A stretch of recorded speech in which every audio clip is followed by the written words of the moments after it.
Steele. Thank you, Chair. Okay.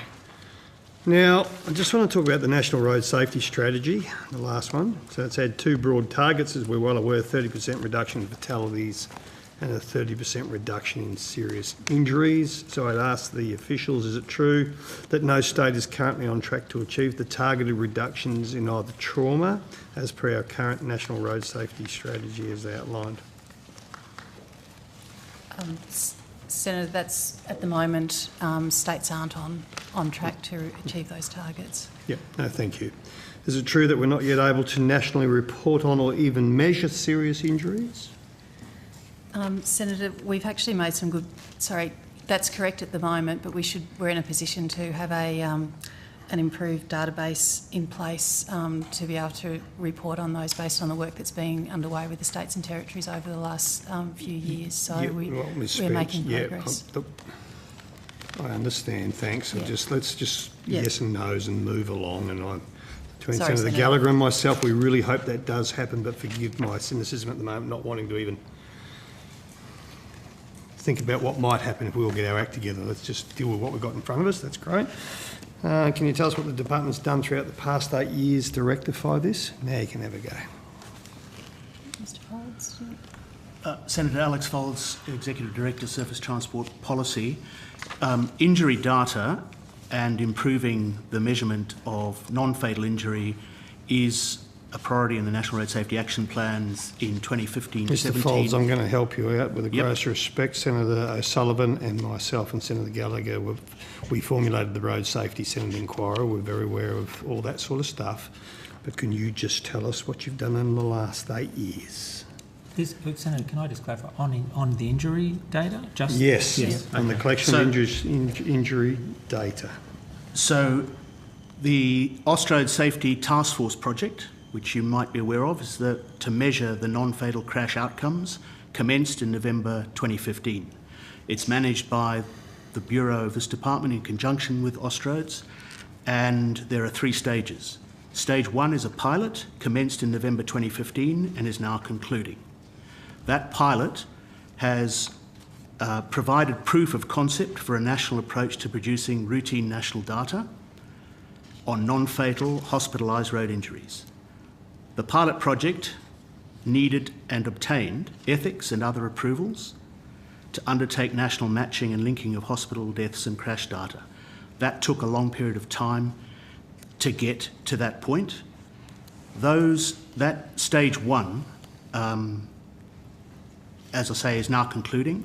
So, Mr. Folds, your pilot takes 14 years to conclude. No, Senator. It commenced in November 2015. 15. So it's 2015. Okay. And the pilot is very close to publication. Okay. So in answer to Senator Steele's question of what you've been doing for the last 8 years is you sat on your hands for 4 years and you started something in 15. Well, just you rephrase the question a bit differently. Okay, well, so what did you do for the first 5 years? So we had a pilot 4 years ago. What do we do in 2011? Because the burden of the question is, what have you been doing since 2011 to 2019? And the answer you're giving us is that in 2015, 4 years after we started the National Road Safety target, you did a pilot. Senator, Chair, the witness had not finished his answer. If he could just finish his answer and go through the actions that have been taken. Let's do that. Well, sorry, but we've been around this a long time. No, but let's do that. Okay. Just complete your answer, witness. Senator, it is true that the pilot commenced in 2015. It is not true that nothing happened and nothing was being looked at prior to 2015. Good. So what did you do, Mr. Folds? Or the department? Tell us. Lay it on the table for us. Because Senator Gallagher and myself, and you have the chance to defend yourself, we honestly believe there's been a roadblock in the department. So it's up to you now to prove us wrong. We witnessed hear me out. And Senator Gallagher and I were 2 people that thought, well, there's a breath of fresh air coming through the ministry in Mr. Chester, who was an adamant supporter of road safety. Something happened. so you can defend yourself and tell us what you have done in the last 8 years since the development of the National Road Safety Strategy of 2011. Just in relation to injury. The collation of injury. And data. in relation to injury, Going, Alex. so from the completion of stage 1, we will then move to stage 2. Work So which is I'm just going to write this down, Mr. Fold. So in 2015, right, we started the pilot. Okay. Carry on. The final pilot report will describe the method, key issues and findings, and stage 2 commenced September 2018. The purpose of that is to acquire all the remaining approvals, to go back 10 years of historical data, 2008 to 16 or 17, and then a draft report will be ready by Q3 this year. The aim after that, Senator, is to be able to have an annual crash non-fatal database, which is linked across all jurisdictions. So yes, it has taken a long time and nobody's disputing that. Okay. But it is now at the point where we believe that within a year we should have a national approach and a national database going forward where we can actually have an Okay. accurate All right. injury. So, Mr. Folds, what Yep. was done between 2011 until the pilot started in 2015 by the department? What have you done? Sorry, Senator, I will take that on notice. You don't because- have to. No, you Yeah, don't I have will to. have to take that on notice can- because we'll I tell you wasn't the in this answer. position. We can, well- we can tell you the answer. Then we can't do that. I mean, Well, no, the if you were witness- doing something, no, Chair, they'd say, this is what we- else we've been doing. we Just tell can't- the truth. You're not going to go to jail. We can't Just want to know that. badger the witnesses. They're I'm taking not it on badgering. I've notice. asked a very simple question, Chair. What did you do from 2011 to 2000? Witness has pilot? taken it on notice. Okay, we Perhaps I proved can our ask, point. Nothing. Perhaps I can ask a question. In 2011, there were certainly serious injuries. What was being done 2011, 12, 12, 13, 13, 14 in respect to appropriate calculation, measurement of the serious injuries? Sorry, Senator, we would have been dealing with the states and territories, including through the health portfolios, to actually determine how, try to work through options around definitions, where the data was being kept. But again, as Mr. Fold said, would have to take on notice the detail of what was actually done. And look, this is all good evidence. My point, and I think the burden of Senator Still's point, is that these things are taking an inordinate amount of time.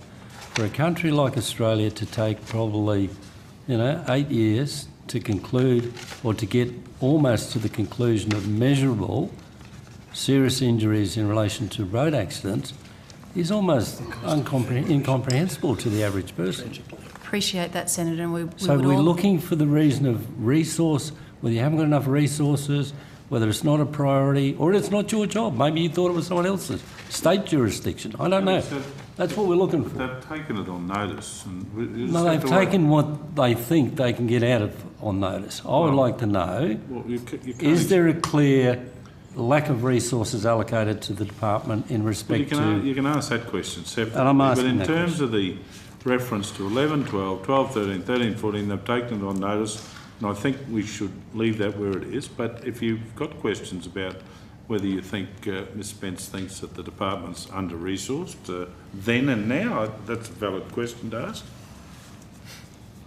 Well, Senator, I'm happy to run through. We've done an estimation of the number of people in the department who work on road safety issues, and there's about 117 FTEs who are involved across the different areas across the department. I'm happy to run through the detail of who those 117 are, but I think we've also provided that information on questions on notice previously. to... So I don't want to take Senator Still's time, but one thing that really stands out in this area of public policy is that the evidence says it is a very long time before you grasp the problem and get some way to the solution.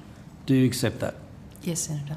The Australian design rules, how long on average does an Australian design rule take to change? Mr Folds, you are in that area, you should know that. Well, it can take 2 to 5 years.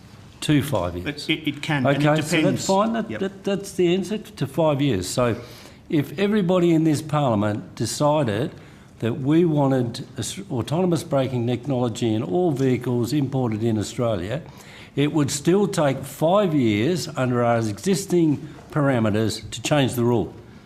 2 to 5 years, 2 the to 5 witness said. years. Senator, I can, what I can say to you about autonomous emergency braking at the moment, and you know from previous... Just an example of how an ADR could be That's changed. right.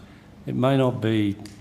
But It took that's- us yep. it took us 11 years to get seatbelts in every jurisdiction, and we haven't really improved much since. Would you accept ADR rules take 2 to 5 years on every item of safety?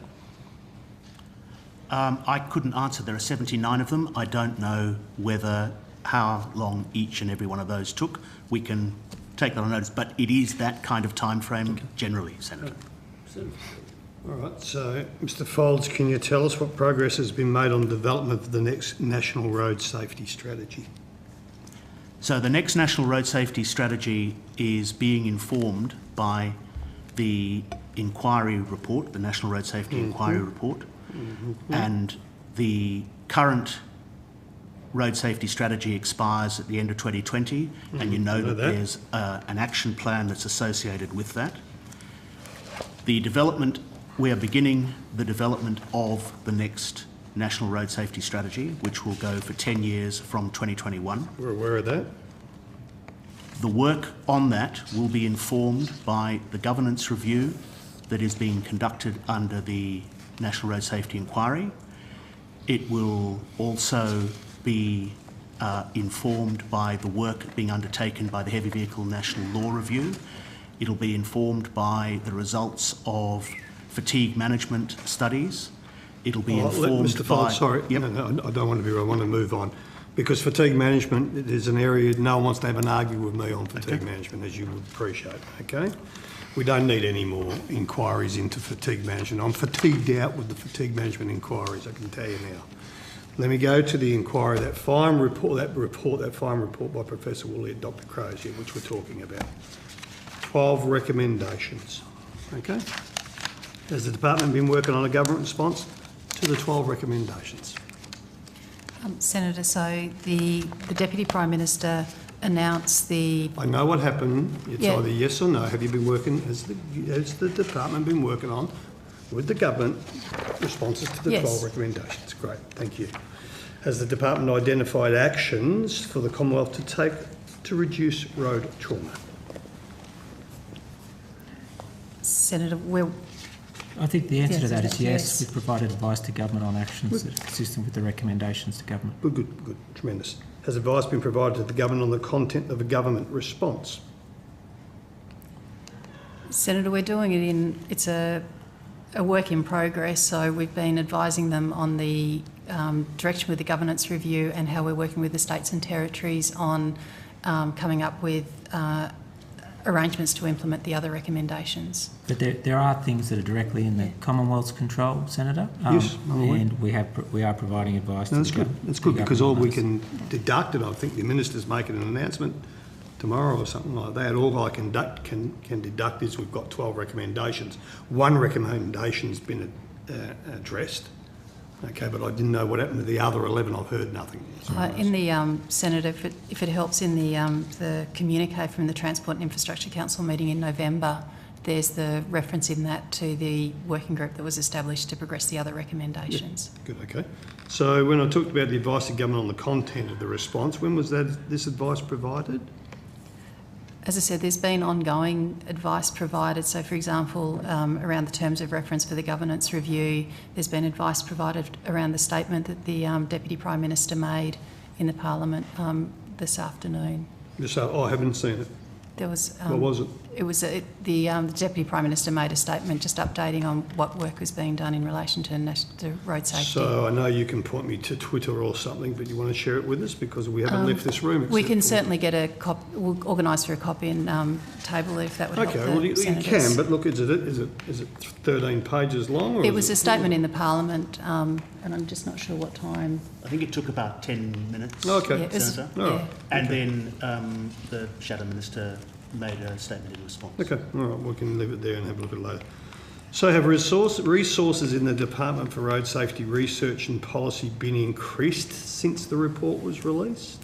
Yes, Senator. Tremendous. What have you done? We've established a task force within the department, which Ms Sue Tucker is leading, and I'll get her to explain the additional Ms Tucker's resources. here? Yes. Oh, hello, Ms Tucker. How are you? Sorry. Tell us all about your task force. And well, look, before you do, so there's a task force. Has there been any increase in additional staff or a pot of money going towards Ms Tucker's task force? So you run us through it, Ms Tucker. Yes, I can Great, good. take you through that. So Sue Tucker, Acting General Manager of the Road Safety Task Force in the department. So yes, we have a total budget for the task force that runs until 30th of June this year, 846,000. We have the staffing costs. That covers the staff within the department. Sorry, Ms Tucker, and just so I can don't miss it. So the government or the department, there's been an allocation of nearly 850,000 for your task. Within the department. Within the department, that's great. And you said that's for staff costs. Is there additional staff on top of the 117? I think I was told by Ms Spence that are employed. No, that's included in that figure. So there's no extra people. So there's people, you keep going and okay, tell me how many full-time equivalents that is or... Yep. All right. So we have 4 full-time people on the task force. We have secondees from states and territories, and then there's supplementation with contractors with expertise in road safety, as well as peer reviewers to undertake the... All right, so is the task force directed at addressing the 12 recommendations? Yes. So, all right, that's great. So in my opinion, there are many experts in road safety, but is Professor Woolley or Dr Crozier part of those experts, considering they did the fine work of the report? So we're engaging with them as our stakeholders. We've met with them a couple of times to talk through the inquiry and to understand the intent of their recommendations. All right, so we've got 4 full-time employees, then there's secondees from state and territory, and then there's experts and contractors that are brought in, and that's all part of that 846. So hopefully we haven't left too big a gap from some other division, but this is very important. So keep going, Ms Gross. Ms Tucker, I'm sorry. That's probably covers that. All right, that's fine. So the job of the task force is to actually do what? So the job of the task force is to work through the governance review. That is one of the recommendations. But also to progress an implementation plan for the other recommendations in parallel to the governance review. This is all the other 11?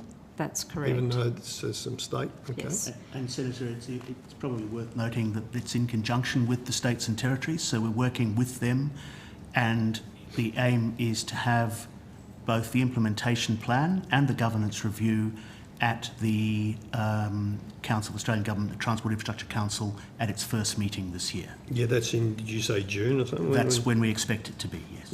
Yeah. Can I just ask, how many people do you have working on vehicle compliance? About 67 from memory, I think. 67. And how many people you've got in this other section? In the task force? Well, in terms of pure road safety. Another 50 on top? Yes. That's a part of the 117, those 67? Yeah. Okay. So you've got 67 on vehicle 57, compliance. I beg your pardon, Senator, yep. 57 in vehicle compliance. Now, Vehicle safety standards. are yes. those the people that are working on these 2 to 5 year ADF rules? That's correct, Senator, but the work of the Vehicle Safety Standards team will also feed into the work that Ms Tucker's referring to. So, for example, one of the recommendations is around increasing the take-up of new technology. Yep. So the gist of this, Senator, is we're having a crack with the states at a push to get to the next tick and really try and break Right. through these 12 recommendations. Yeah, I So we've got them on understand. board, we've got them in there, we've got them in They've the got their department. sleeves rolled up and they're on board, they're not arguing and doing Because state things. you know from your experience that a big part of this is getting all of the jurisdictions working together. I have to say there was good intent at the November tick, and so we're going to continue our normal work, which is the work that we do in vehicle safety standards, but this is just a push to try and get these 12 recommendations moving. I feel your frustration about working across many jurisdictions, but they are collaborating with us this time, and we feel we're going to have a decent crack at the June tick. What I want to dig down to, Mr Kennedy or Dr Kennedy, is you have 57 people working on ADRs and the like. I mean, how relevant is that these days that we don't make a single passenger vehicle car in Australia? How relevant is that 57 people working on ADR rules, which from my questioning look to be assessing whether autonomous braking technology is okay or not, when we have jurisdictions as big as the European Union and the United States mandating those standards? We have 57 people taking 2 to 5 years to tick off the European Union or the United States work. Sorry, Senator, just to clarify, the work of the Vehicle Safety Standards team goes beyond just making of the ADRs. How many people do you have working on the ADRs? Look, I might turn to Ms Nyakangama. 8 in total, and that includes the Can you just ADR introduce development Sharon Nyakangama, General Manager, Vehicle Safety Standards Branch.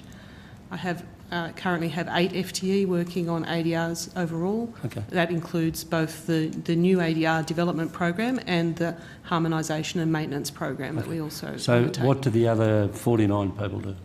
We assess vehicle models against the ADRs to give them type approval. So we make about 30,000 administrative decisions a year. We administer the Motor Vehicle Standards Act. So we don't just make ADRs, we assess applications for vehicles as being compliant against the ADRs. So if I am Toyota and I've just made allegedly the safest $22,000 car in the world, Yes. when it first comes to Australia, the team of people in vehicle standards assess whether that is good enough to come to Australia. Is that what you're telling me? That's correct. Isn't that a little superfluous? Like, you know, Toyota are a global company. If it's good enough for the European Union and the United States, why are we double ticking? A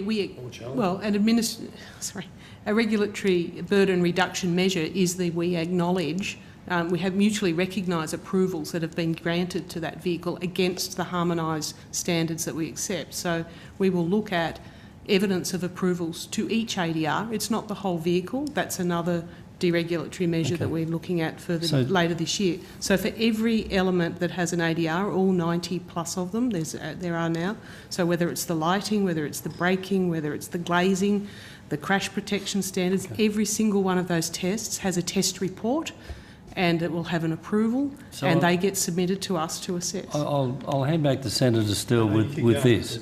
So if I can import a Great Wall of China ute that goes to ANCAP and fails so miserably that the people at the test centre say to us, we have never seen such a catastrophic failure in terms of testing, what do our people in vehicles compliance standards, what do they do with those cars? How do they get here and how do they get on our roads? the test evidence submitted met the ADRs that applied to the vehicle. So And yet as when it was we've explained before, tested the ANCAP assessment star ratings are star ratings above the ADR minimum standard required. standards are very poor there. No, I'm sort of in Monty Python world now. So a really safe car gets checked before it comes in, and a really poor car gets in straight through. What are we actually doing with these safety compliance people? Are they able to say the Great Wall of China car, fix your game up? Because that's exactly what happened. When it failed at that test, they went back to the plant and fixed it up. Why have we got 57 people who are not doing that? Sorry, Senator, I think it's not as though there is a simpler path that the Great Wall of China Ute went through. What Ms Nyakangama is saying is that they're both, we have advice that's given to us which because of the bilateral agreements that we have in place, we don't have to redo the assessment. Is that correct? That's right, but we still have evidence submitted against every ADR. So whether it's a test a vehicle has been undertaken against the test rules set out in the Australian design rules, or it's a test evidence report that says it's passed against an equivalent standard that we accept and acknowledge. Each one of those will be a piece of evidence that the vehicle has been submitted to a test and passed. Well, my question to the department is, do we still need the ADR regulations? Yes. Why? Because we need a standard to assess everything before it enters the Australian market. But you've mentioned that under bilateral agreements we're not able to do that with the Great Wall of China cars. No, so I don't know that I wasn't in the department when that vehicle was assessed. Well, but, sorry, then but the Deputy Secretary certainly said that. Yeah. Sorry, So the evidence that's submitted against every single ADR that applied to that vehicle would have been indicated that it passed either an ADR or another standard that we acknowledge as being at least as equivalent, not less than, at least as equivalent as the ADR that applies to that category. And I mean, I think at the time that was a light commercial vehicle, and we've made significant increases in the safety standards that apply to light commercial vehicles. They have better crashworthy protection standards now, and they also have ESC is now mandatory on those light commercial vehicles. Senator, to go back to your earlier comment, I do think ADRs are a crucial part of the safety framework, and I agree with you that, as colleague has been outlining, where they've been assessed elsewhere or ticked elsewhere, that's great. We should take it into account and move quickly. But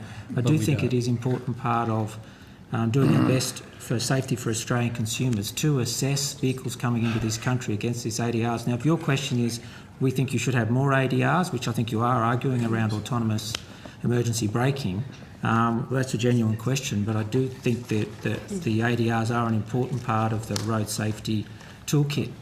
They're not the only thing, but they are. I would accept that we need people on compliance and safety. What I don't accept is that we take proven technology and take 2 to 5 years to prove it, and we take a weaker standard of a car, bring it in, smash it against a wall at 60 kilometres an hour and say, oops, that one shouldn't be here. We need to improve our game. That's counterintuitive. One or the other. Either you knock them all back, or you can't refuse to mandate proven technology and then let cars in with no safety, which you've done with the Great Wall. That Great Wall ute was a catastrophic failure. So look, I'll go this way. I'd suggest this. Look, and I'm not running defence for anyone. The officers have to work with the crud rules that they've got. The truth of the matter is we dumb cars down to bring them into this nation, and for some reason us Aussies, through whoever, think that we're so much smarter than the Americans and the Europeans because a kid's head going through a windscreen doesn't hurt as much if it's an Aussie as opposed to an American. Is that what you reckon? Anyway. Let's do that. Let's do that technique over. No, I'm sharing the frustration with my old mate here. I agree, but you're dealing with the bulldosh you got until when there's you're both cranky at the political same time, guts to stand up and say we're going to make these cars safer and we're going to lift our standard. But there is we're a not at the serious top of the question rung of the whether ladder. the ADRs and the compliance is serving our best interests. There is a serious question about that, Dr. Kennedy. Well, it's not. The current operation of the ADRs and compliance, whether that's in the national interest, as we do not have a manufacturing base to, for want of a better word, protect, and we're not nimble enough to actually accept proven technology quickly enough. And I think that's a recurrent theme. I guess, Senator, my point was, without ADRs, any number of cars could come into the country that go to other countries that I don't think the Australian public would accept as safe. You outlined one that you felt wasn't, which was the Great Wall of China ute or dual cab, I think. I'm not saying it's a perfect system by any stretch of the imagination, but I do think ADRs for now and into the future will form an important part of that system, and whether we need to do that more effectively is a genuine question that we are constantly engaging ourselves with. We share your passion in this area, and we're not by any means saying it's finished, but we wouldn't. we do think ADRs are an important part of the system.